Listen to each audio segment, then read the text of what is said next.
Hello everyone, welcome back to my channel. आज के इस वीडियो में हम पढ़ेंगे story lost at sea and this is a requested video.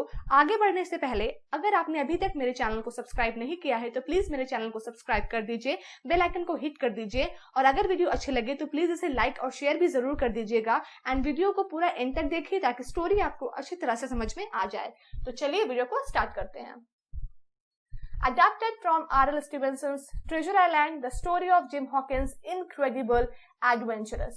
तो ये जो स्टोरी है लॉस्ट एट सी वो आर.एल. स्टीवेंसन की जो नॉवेल है ट्रेजर आइलैंड उससे अडेप्टेड है, उसी से अडेप्ट की गई है। और इस स्टोरी में जिम हॉकिंस नाम के लड़के की एडवेंचरस जर्नी के बारे में बताया गया है। His voyage in the ship Hispaniola, tough encounter with pirates, followed by his journey home with his share of gold। Voyage का मीनिंग होता है a long journey by ship, यानी कि शिप के थ्रू हम जो लॉन्ग जर्नी करते हैं उसे वॉयज कहते हैं। तो स्टोरी में हमें ये देखने को मिलेगा कि किस तरह से जिम ने समुद्री खजाने की यात्रा की, किस तरह से उस यात्रा के बीच समुद्री डाकुओं के साथ उसका टफ इनकाउंटर हुआ, किस तरह से उसे अपने हिस्से का खजाना मिला और किस तरह से वो अपने खजाने के साथ वापस अपने घर गया। I woke hours later with a throbbing head. Throbbing head means aching head, मतलब सर दर्द। तो जिम कहता है कि मैं काफी घंटों के बाद उठा और जब मैं उठा तो उस वक्त मेरे सर में काफी दर्द हो रहा था। The bobbing boat was not far from the shore and the sun shone brightly. और उसका जो बोट था वो किनारे से काफी दूर नहीं था, बस वो किनारे पर पहुंचने ही वाला था और सूरज जो है वो काफी तेजी से चमक रहा था। Suddenly a huge wave toppled the boat over. और अचानक से समुद्र की एक बहुत बड़ी लहर आती है और उसकी वजह से जिम का जो बोट है वो टॉपल्ड यानी कि पलटी खा जाता है।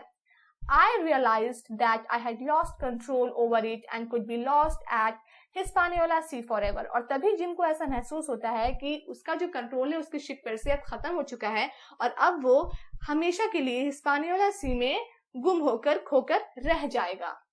I saw the Spanish ship drifting my way at a distance। Drifting का मीनिंग होता है तैरना और बहना।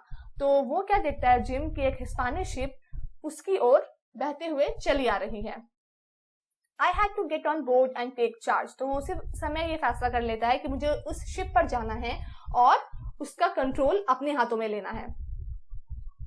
Before long, a shadow reared up beside me and I sprang up। तो क्या होता है कि थोड़ी देर में एक शैडो जो है वो जिम के बगल में रेस हो जाती, खड़ी हो जाती है और उस शैडो को देखकर जिम काफी घबरा जाता है।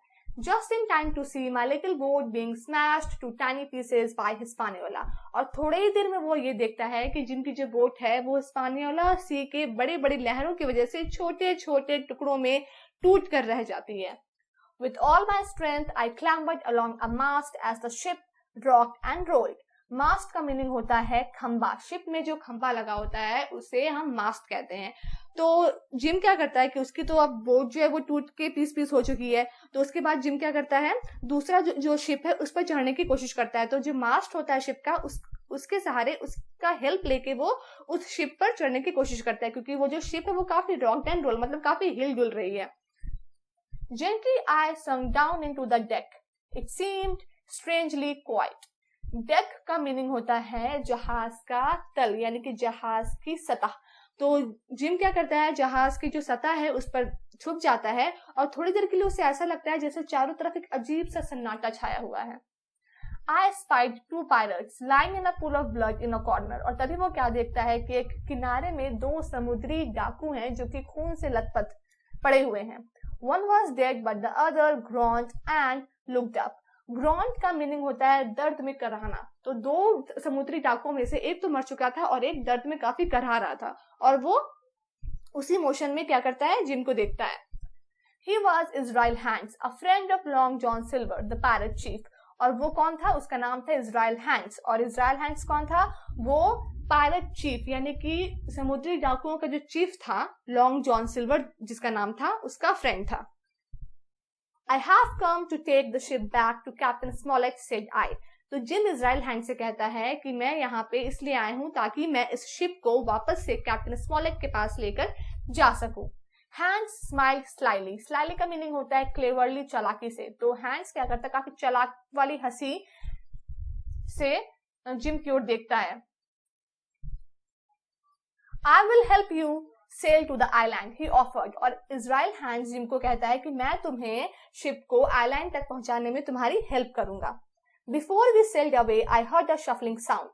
तो जैसे ही वो लोग स्टार्ट करते हैं कि अब अपनी यात्रा स्टार्ट करेंगे, उससे पहले ही जिम को एक आवाज, अजीब सी आवाज सुनाई देती है. I whirled around to see hands clutching a dagger ready to strike. और जैसे ही जिम घूमता है ये देखने के लिए कि आखिर मैटर क्या है, तो वो क्या देखता है कि इजराइल हैंड्स जो है उसके हाथ में एक डैगर है. डैगर का मीनिंग होता है चाकू या छुरी, ठीक है. उसके हाथ में एक डैगर है और वो जिम को मारने के लिए बिल्कुल रेडी है, बिल्कुल तैयार है. I skipped away quickly, और किसी तरह से जिम जो है वो वहां से बच जाता है. Then he tried to fire one of the pistols that were lying there. There was only a dull click. तो उसके बाद इजराइल क्या करता है कि एक पिस्टल वहां पे पड़ी हुई होती है, उस पिस्टल को उठाता है और उससे जिम को शूट करने की कोशिश करता है. बट इजराइल का निशाना उतना अच्छा ना होने की वजह से जिम फिर से बच जाता है. Desperately I scrambled up the mast ropes, climbing higher and higher. तो जिम क्या करता है कि शिप की मास्ट का जो रोप था, उस रोप के सहारे जल्दी जल्दी क्या करता है, ऊपर चढ़ जाता है. Glancing down, I saw hands in close pursuit. Pursuit का मीनिंग होता है काफी नजदीक से पीछा करना. तो उसी दौरान जब वो नीचे देखता है तो जिम क्या देखता है कि इजराइल हैंड्स जो है वो काफी नजदीक है और वो उसका पीछा कर रहा है. I paused to reload my pistols. तो जिम थोड़ा देर का पॉज लेता है और अपने पिस्टल को क्या करता है, फिर से रिलोड करता है. Hands then hurled his dagger. Hurled means होता है फेंक कर मारना. तो हैंड्स क्या करता है, उसके पास जो डैगर था, जो चाकू था, उसे फेंक कर जिम को मारता है. I felt a searing pain in the shoulder and shot. और जैसे ही हैंड से उसको चाकू फेंककर मारता है तो वो जो चाकू है वो जिम के शोल्डर पे लग जाता है और जिम को काफी दर्द होता है. और उसी दौरान जिम भी क्या करता है, अपनी पिस्टल से इजराइल को शूट कर देता है. Both the pistols went off. और दोनों भी जो पिस्टल्स हैं वो नीचे समुद्र में गिर जाते हैं.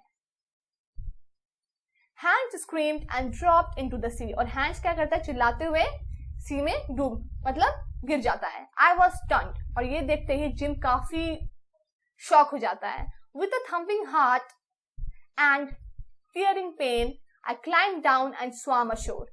Thumping heart मतलब काफी धड़कते हुए दिल के साथ, और tearing pain means बहुत ही एक्सट्रीम, मतलब बहुत ही ज्यादा वाला दर्द. तो उस वक्त जिम अपने थम्पिंग हार्ट और टीयरिंग पेन यानी कि बहुत दर्द में क्या करता है, नीचे कूदता है और तैरते तैरते किसी तरह से किनारे पर पहुंच जाता है. I had escaped. मतलब जिम अब वहां से छूट चुका था, वहां से भाग चुका था. Hispaniola had been free. और हिस्पानियोला भी फ्री हो चुका था क्योंकि जो दोनों समुद्री डाकू थे वो दोनों मर चुके थे अब. Eagerly I set off across the island to find my friend Captain Smollett. और वहां से जिम क्या करता है, वहां से जिम अपने फ्रेंड कैप्टन स्मॉलेट को ढूंढना शुरू करता है. Finally, I reached the lock fort and crept inside. Crept का मीनिंग होता है दबे पांव से, ठीक है. तो जब वो ढूंढते ढूंढते जाता है तो वो क्या देखता है, जिम के एक लॉक फॉर्ट यानी कि एक लकड़ी का फोर्ट है. तो वो क्या करता है, उस फोर्ट में दबे पांव से घुस जाता है. Stumbling in the dark, I heard a weird voice shriek, "Pieces of it." तो काफी अंधेरा होता है उस फोर्ट के अंदर, तो वो स्टम्बलिंग यानी कि लड़खड़ाते हुए अंदर जाता है और उसे एक अचानक से मतलब एक काफी वियर्ड सी चीख सुनाई देती है. और वो चीख क्या थी, pieces of it. It was the parrot. और ये जो चीख थी वो किसकी थी, एक तोते की थी. I tried to run but someone grabbed me and held up a light. तो ये चीख सुनते ही जिम क्या करता है, भागने की कोशिश करता है, बट इससे पहले कि वो भाग पाता कोई पीछे से उसे दबोच लेता है. ग्रैब का मीनिंग होता है दबोच लेना, ठीक है. तो पीछे से कोई उसे पकड़ लेता है और उसे उठा लेता है. Long John silver, the pirate had me captive now. और वो जो इंसान जिसने जिम को पीछे से पकड़ा था वो कौन था, वो लॉन्ग जॉन सिल्वर था. ये वही लॉन्ग जॉन सिल्वर है जो कि इजराइल हैंड्स का फ्रेंड है और जो कि पायरेट यानी कि समुद्री डाकुओं का चीफ है. तो वो जिम को पकड़ लेता है और हैड हिम कैप्टिव नाउ मतलब उसे बंदी बना लेता है. तो यहाँ पे जो स्टोरी है लॉस्ट एट सी यहाँ पे खत्म हो जाती है. लेकिन अभी हमें ये नहीं पता चल पा रहा है कि जिम के साथ आखिर हुआ क्या. यहाँ तक तो हमें सिर्फ ये पता चला कि जिम को लॉन्ग जॉन सिल्वर ने बंदी बना लिया, पर हमें ये पता नहीं है कि जिम के साथ आखिर हुआ क्या. तो जैसे कि मैंने आपको स्टार्टिंग में बताया था कि जो स्टोरी है वो आर.एल. स्टीवेंसन की जो नॉवेल है ट्रेजर आइलैंड उससे अडेप्टेड है. तो उसी के बेसिस पे मैं आपको एक ओवरव्यू दे सकती हूँ कि इसके बाद क्या हुआ. तो लॉन्ग जॉन सिल्वर जो है वो बाद में सुधर जाता है और जब लॉन्ग जॉन सिल्वर जिम को बंदी बनाता है तो जिम ऐसा प्रेजेंट करता है जैसे कि वो उससे डर नहीं रहा है। जिम उसे कहता है कि मुझे तुमसे डर नहीं लगता, भले ही तुमने मुझे बंदी बना लिया बट मुझे कोई डर नहीं है।